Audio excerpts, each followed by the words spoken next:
4 astuces pour devenir un bon orateur. L'art orateur peut être inné chez certains, mais plus difficile à maîtriser pour d'autres. Pour devenir un bon orateur, dans cette vidéo, on va voir ensemble les meilleures astuces à prendre en compte. Choisir une bonne tenue. Le choix de la tenue est d'une importance particulière. Comme on dit, la première impression que l'on donne à notre auditoire reste souvent dans leur esprit. Pour mettre toutes les chances de votre côté, habillez-vous en fonction de l'image que vous souhaitez renvoyer au public.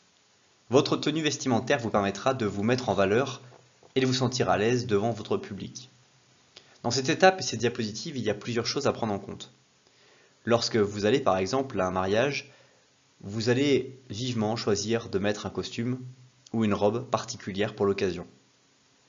Pour présenter des informations en public et être un orateur, vous allez devoir également vous apprêter de la manière à présenter ce que vous souhaitez présenter au public.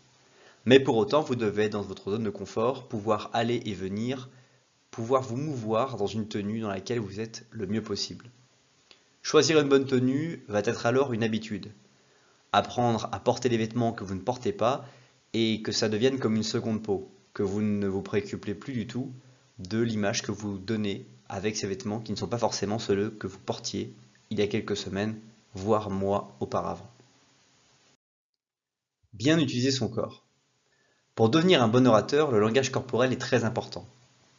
La communication non verbale vous permet de véhiculer vos messages et d'expliquer facilement. Pour ne pas renvoyer l'image d'un orateur fermé, ne croisez surtout pas vos bras. Ne vous grattez pas souvent pour ne pas passer pour une personne qui n'a pas confiance en soi. En bref, vous devez bien maîtriser vos gestes. Pour cela, n'hésitez pas à vous entraîner avant votre intervention. Entraînez-vous devant un miroir ou un groupe d'amis. Cela peut vraiment vous aider à être à l'aise le jour J et à améliorer votre communication non verbale. Une des techniques que j'aime utiliser dans ce type de progression, c'est celle d'enregistrer en vous filmant une intervention que vous allez réaliser, un entraînement, et de la regarder intégralement sans mettre le son.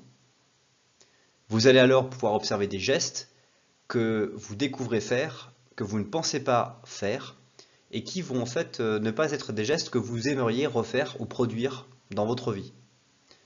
Par cette autocritique que vous allez observer, vous allez pouvoir d'un coup vous mettre à observer les personnes qui sont autour de vous et vous inspirer de personnes qui prennent la parole en public avec des façons de faire que vous appréciez.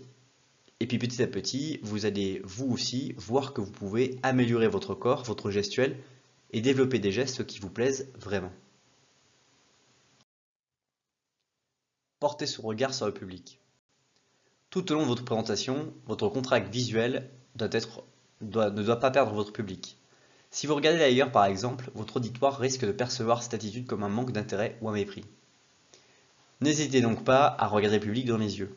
Cette technique vous aide à devenir plus confiant et à mettre à l'aise votre auditoire.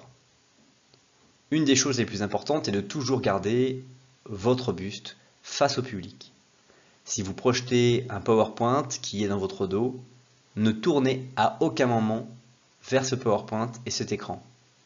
Essayez d'avoir éventuellement un écran devant vous et de pouvoir à la fois regarder cet écran, mais à la fois également le public. Si vous n'avez pas la possibilité d'avoir votre PowerPoint devant vous, alors faites-le de mémoire. Expliquez au public votre PowerPoint, ou alors n'utilisez pas du tout de PowerPoint pour que le public garde les yeux rivés sur vous. Mais plus vous allez scruter votre public, plus vous allez réussir à capter, percevoir des regards de personnes intéressées et qui vont vous permettre d'aller encore plus loin dans ce que vous voulez partager aux personnes qui sont présentes. Ne jamais négliger le matériel. Quand on présente un PowerPoint, il ne faut pas oublier le matériel. Vous n'êtes pas le seul. N'oubliez pas le micro, le rétroprojecteur et les diapositives affichées au mur. Certes, cela peut paraître peu intéressant, mais quand on vérifie les équipements à l'avance, on évite les éventuels soucis techniques lors de notre intervention. Avoir un problème technique peut vous retarder et faire perdre patience au public. Il est préférable de bien préparer les équipements avant de vous y lancer. Travailler sur le matériel que l'on a va permettre de gagner aussi en confiance. C'est un petit peu un energizer, comme on dit dans le milieu anglophone, une manière de se donner de l'énergie et de pouvoir rentrer dans sa présentation. Une fois que vous aurez le matériel technique qui sera en place, qui fonctionnera, vous serez serein et vous n'aurez plus qu'à vous décontracter et travailler sur votre état d'esprit pour avoir le niveau de stress acceptable pour prendre la parole en public avec un impact phénoménal auprès des gens que vous rencontrez.